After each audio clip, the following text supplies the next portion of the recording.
Yo, yo, yo, yo, yo. What is going on, COD Familia? It is your boy BN, aka Mr. Kingdom Builder. And today I wanted to do another topical question, along with some good old fashioned data, as always. How many alliances should be in Zone 3? And specifically, we're going to focus on Season 1 to start. We did some analytics where we took a look at a number of kingdoms that are essentially closer to the end of their Season 1 up until just kind of having, or I should say 2, is having established territory in Zone 3 for a set number of alliances. And so there is some interesting data that really highlights and showcases a lot of what I typically see in kingdom builders for how Zone 3s play out. However, we're going to focus on referencing the data to showcase why it is important on what number you decide to have in Zone 3 for the amount of alliances, and essentially what those pros and cons are, right, from that importance, or of that importance, I guess, one of those. Okay, so let's first show the data, and then we're going to talk this through having kind of low number of alliances, medium to high numbers, right? We'll kind of talk about both sides of it. Okay, without further ado, let us Shibuya-boo, if you know what I mean. If you don't, that's cool too. Okay. So we looked at kingdoms 145, because at least as of right now, 131 through 144 just got put into their Season 1 plus KVK groupings. So we have 145 as of now. That is the oldest Season 1 kingdom. And the next group, I believe, is going to be 145 to 154. So we have 145 going all the way to 183. Right now, some interesting things to note.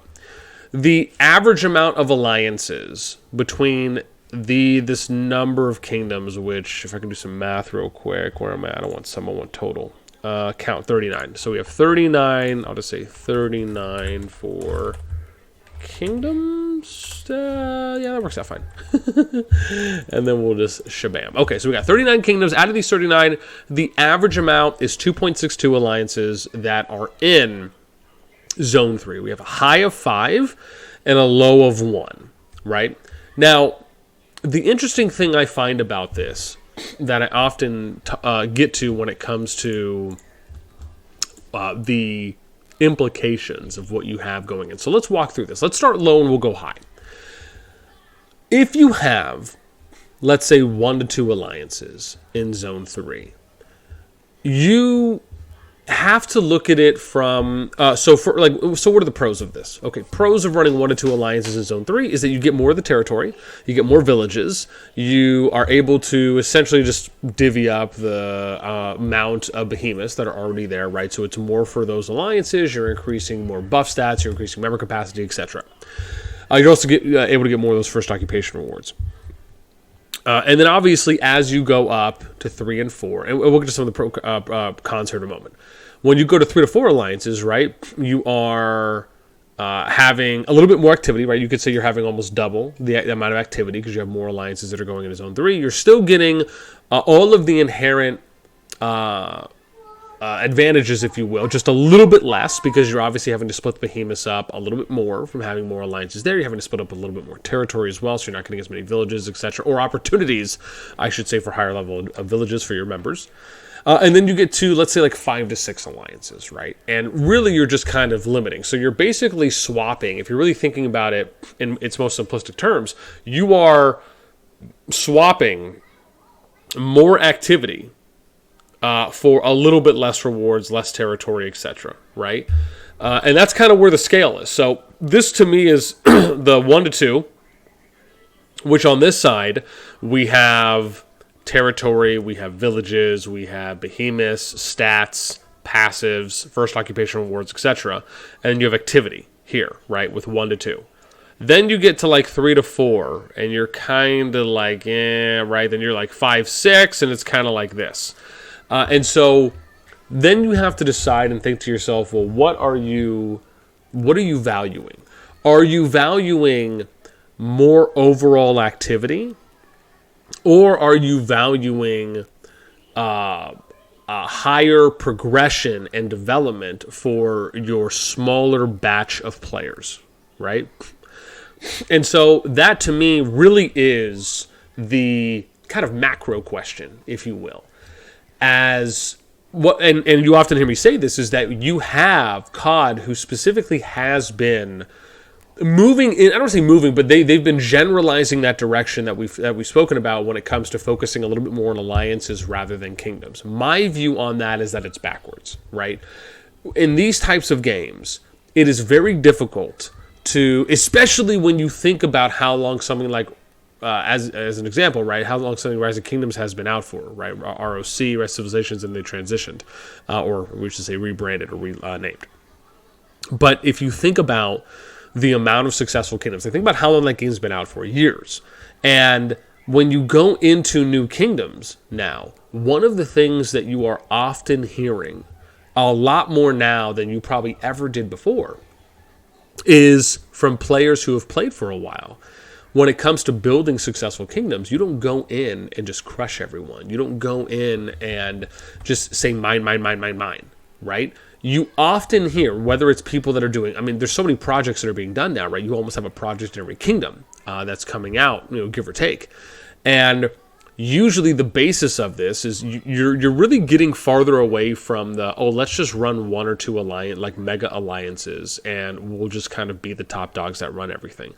That is really becoming more of the minority and not the majority as it once was in the beginning.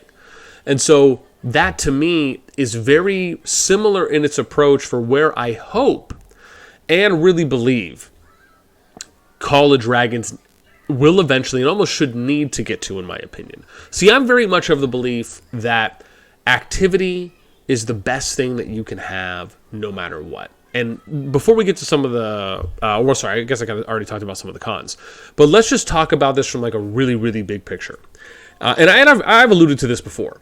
But as a game developer, right, would you rather have your kingdoms? Think about this for a second, right? The average member capacity for alliances that are running like 1 to 2 alliances in the final zone is somewhere like around 180 to 195, right? Give or take. I mean, you can get up to 200, but let's just say 180 to 195 on average. So if you take that, and let's just say you have 2 alliances, right? Let's be a little conservative here. Let's say that averages you about 360, let's say 375, right? That means that if you were to run that type of system, bear in mind, the average player wants to advance from one zone to the next zone to zone 3 eventually, right? Nobody wants to just inherently stay in zone 1 if they know that there is the opportunity or that they could advance, or better yet, that there's future zones they could get into. I've never seen anyone, that's not to say they don't exist, but it's just the average player. I would be very shocked if there was the bulk of a kingdom that was like, oh yeah, we're just totally cool, we'll just hang out in zone 1, we don't care about zone 3. Like, I've never heard that. So if you're thinking about the average idea of players that are wanting to advance and to continue going into zones, into deeper zones, and they eventually want to try to make it into zone 3, you then would think about, okay, if we're trying to get as many people, right, if the average player wants to keep playing the game and they want to advance, they want to progress, then if they do not make it into zone 3, that can be a turnoff. That can be a demotivator for them. Something that can cause players to either drop an activity, worse, they restart their accounts, they go to another kingdom, maybe even worse than that, they stop playing. It is not a positive, really it's more of a net negative. And this is something that even if some players, bear in mind, it does also depend on how you have things set up in the entirety of the kingdom. But in this example of having 1 to 2 alliances in zone 3, you're essentially saying, like, and again, you have to think about what kingdoms are getting populated with 10, 20, right, 30,000 players. We'll just say somewhere in that range, give or take. All right, maybe like 15 to 25K. And so you're then saying, okay, you're going to limit the amount of players that can get into zone 3 to what, 375, 400, if you really want to kind of give them a little extra nudge there. That's really hard to kind of wrap your head around when you have a kingdom that's starting off with so many players, but it's being funneled all the way down to a very small number. And so that in and of itself, to me, is just bananas, right? because of what we talked about, the trends that we've been seeing in games like Rock. You even see this in Infinity Kingdom. You saw this in, I'm sure, State of Survival, Lords Mobile, maybe have their own variations of this. As again, I'm not too privy on those titles specifically. But what I do know about Kingdom Builders is some of these things are just absolutes. You're just never going to get around these things, right? And even though COD at times, from the developer standpoint, has come out and said, okay, well, yeah, we do want to be a little bit more alliance focused. The fact is that's just very hard to do, right? Unless you're going to allow for alliances to have like member capacities up to 300, 400, 500 as an example, right? You're just not really going to accomplish that because you're going to need to have multiple alliances to accommodate the total amount of active players that are in kingdoms, especially if your kingdom is healthier than other kingdoms and you have more average activity. You need shells, you need homes to fit these players. And so when we think about how many alliances should you be having in Zone 3, my answer is always simple. As many as possible, right? I would say 6 minimum, right, is my view on it. 6 minimum, that should be like your target. If you can fit more than that, which you probably could, you just have to spend a little bit more time divvying it up, fantastic, right? Because then you're looking at, and bear in mind, that's my view on it, right? Depending on how you are going, and remember, people can play however they want. We're not saying you have to do this. The point we're making is that if you want to try and keep your kingdom as active and as healthy as possible, and you want to have as many, especially if your kingdom is going in unified, where you all want to fight together, right? Which, to be fair, usually is quite a lot of kingdoms, right? You could say the majority of kingdoms, over 50%, right? We did a poll on this back for 27 to 90, where we looked at it, and there was like 65 to 70% of the kingdoms were unified going in, with 30% and less of those kingdoms having like a 50% certainty on them on believing they were unified or less than that.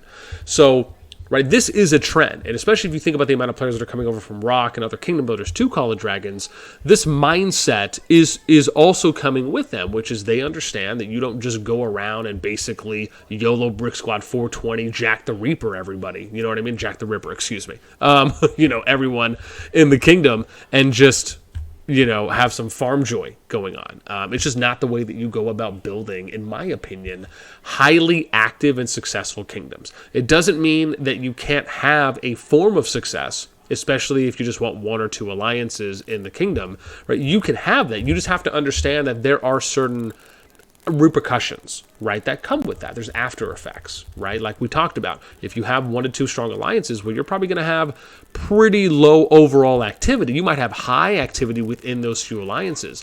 But then the one thing that most people do not really factor in is player drop-off, right? It's that example that I mentioned where you have the bottle and you poke the tiny hole at the bottom and the water's constantly draining and you basically have to keep refilling. Yes, I know. I'm going to answer it. Hang on. And so anyways, this is something that is just really important. I love talking about these types of topical points because for me, they're always very interesting, right? It doesn't matter where you fall on. And I think it's always good to have an understanding that it's never, right, we're never about saying one way's above the rest. I love talking these things out and how you can approach kingdoms differently, but there's always going to be certain consistencies that will allow for you to have average better results and increase those odds of having better results depending on what you're looking to try and get.